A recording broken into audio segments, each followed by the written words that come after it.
In today's video, we'll be talking about Conor McGregor getting humiliated at TUF 31, Israel Adesanya surpassing Jon Jones in greatness, Tony Ferguson throwing shades at Khabib Nurmagomedov, and Sean Strickland getting denied a title shot. Israel Adesanya and Jon Jones have recently been the main talk in the world of MMA. The rivalry between Jon Jones and Izzy has been an intriguing spectacle for us fans. However, a head-to-head battle between these two formidable champions is almost impossible due to their weight differences. But regardless of that, both fighters boldly claim the title of the best in the UFC, and their fans rightly believe so. Adesanya's recent stellar performance at UFC 287 has catapulted him to the forefront of the sport. His commanding presence, captivating hype, and lucrative financial rewards have propelled him into the same league as Conor McGregor. But despite seemingly putting their feud to rest, UFC middleweight legend Chael Sonnen believes Israel Adesanya is getting better than the GOAT, Jon Jones. In one of his YouTube videos, he said Izzy's beating him. What Izzy did and the attention that Izzy can command, he's coming after McGregor's spot, I'm telling you now. Sonnen went forward to argue that Izzy left Jon Jones in the shadows. He confidently asserted that when future generations recount the history of the UFC, it will be Israel Adesanya's name on everyone's lips and not Jon Jones's. 10 years from now, you're not going to be saying Jon Jones. You're going to be saying Adesanya. But is Chael Sonnen right? The truth is, there's a clear difference between Adesanya and Jones. Adesanya really knows how to put on a show, embracing the dramatic side of the sport with his exciting entrances, post-fight antics, and all-around charm. Remember that intense exchange he had with Dricus du Plessis at UFC 290? It was the talk of the town. On the other hand, Jones hasn't fully embraced the fight business game like Adesanya and McGregor have. Those two are masters at using their popularity to build hype for their big fights. Jones seems more focused on the technical side of things, leaving the promotional stuff to others. According to Sonnen, this makes Adesanya and McGregor true needle movers in the UFC. They create a lot of buzz and interest, even when they're not fighting, making them superstars in the sport. Sonnen thinks Jones missed out on a big opportunity to fight Francis Ngannou because he didn't pay enough attention to the business side of things. The best in the UFC not only excel in the octagon but also know how to work the fight business. And that's why Adesanya is shining bright as a superstar in the UFC. Do you rock with Chael Sonnen's opinion? Let us know in the comments section below. Fergusson is an absolute nightmare in the UFC. His opponents can't help but be terrified of him. Even Joe Rogan was shocked when Fergusson refused to tap out from a brutal armbar by Charles Oliveira. It's like he's immune to pain. Fergusson is known for putting on a thrilling show in the octagon. And at UFC 291, he'll be facing off against Bobby Green. Though he's feared by many, he did suffer losses to Nate Diaz and Michael Chandler in 2022. However, there's a twist to the TUF story that nobody knew until Fergusson spilled the beans. When asked about McGregor and Chandler, Fergusson didn't pick sides, saying he hopes they both knock each other out. And during the press conference of UFC 291, he revealed some major news about a missed opportunity to coach on TUF alongside Khabib. Throughout that conference, Fergusson was just different and a lot of fans couldn't stop asking why. In reality, Tony Fergusson is a beast in the lightweight division. He's taken on some big names and come out on top. But at UFC 249, Justin Gaethje put a beatdown on him, ending his 12-win streak. After that, things went downhill, with Fergusson losing 5 fights in a row.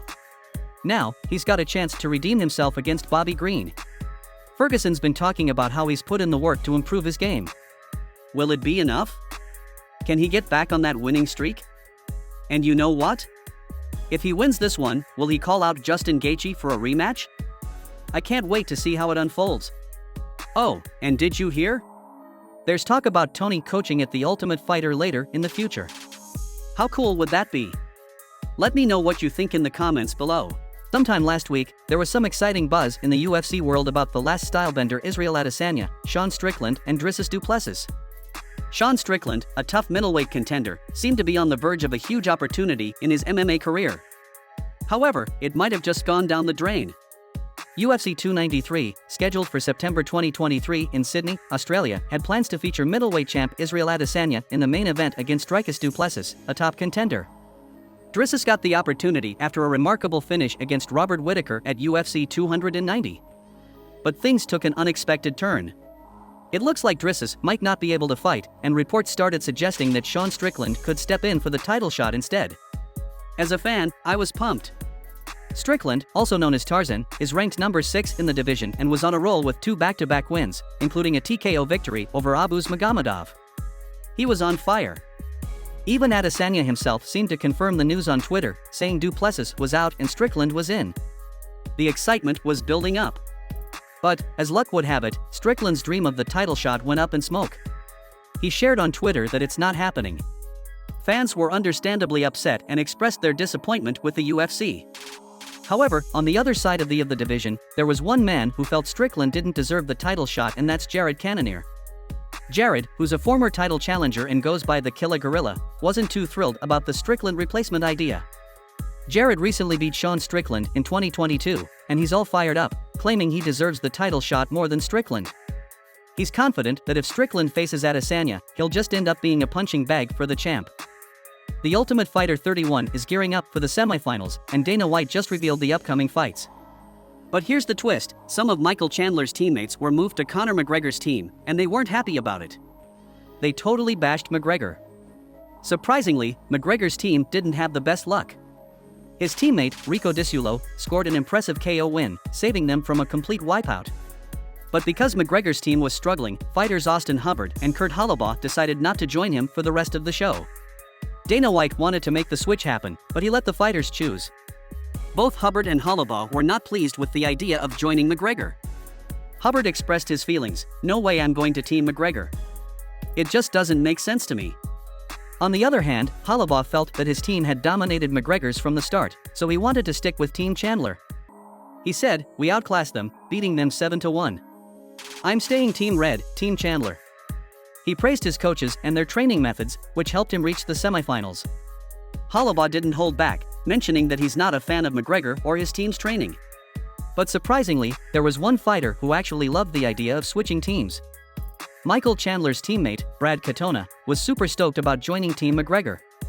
He totally gets why some fighters might hesitate to switch teams, especially after their first win. But guess what? Brad wanted to make the move. See, he's been training at the Straight Blast gym in Ireland, the same place where Conor McGregor trains. So, when he got the chance to reunite with Conor and his coach, John Kavanagh, he was over the moon. Brad even said, "The best thing for me is to be back with my coach, John Kavanagh, and my nutritionist, Tristan." Conor was pretty chill about having one more fighter on his team, alongside Rico Disulo. But, gotta admit, Michael Chandler has an advantage with 5 fighters, and one of them is already in the finals. That definitely ups their chances of winning the competition. We'll just have to wait and see how it all goes down in the coming days. Make sure you check out these other videos shown on your screen right now. Thanks for watching, and we'd see you next time.